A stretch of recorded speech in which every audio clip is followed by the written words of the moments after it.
सबको साथ लेकर हम लोग ईमानदारी से चुनाव में आगे बढ़े हैं, सामूहिक प्रयास हम लोगों ने किया है। अब जनता किन बातों पे नाराज है, उसको पार्टी ईमानदारी से उसको देख रही है। हमने तो पहले भी कहा है कि हार से हम चिंतित नहीं होते, बल्कि चिंता करते हैं। हारते नहीं हैं, बल्कि हम सीखते हैं।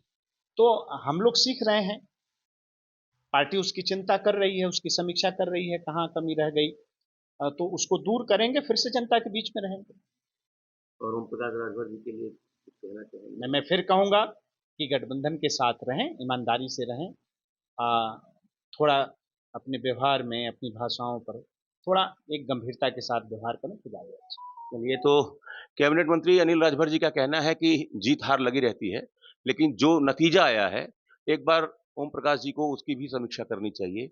अपने विधानसभा क्षेत्र जहूराबाद से अगर वो 12-15 हज़ार से नीरज शेखर जो एनडीए के उम्मीदवार थे, बीजेपी के उम्मीदवार थे, अगर वहाँ से वो भी हार जाते हैं, तो निश्चित रूप से ये उनके लिए आत्मचिंतन का विषय है।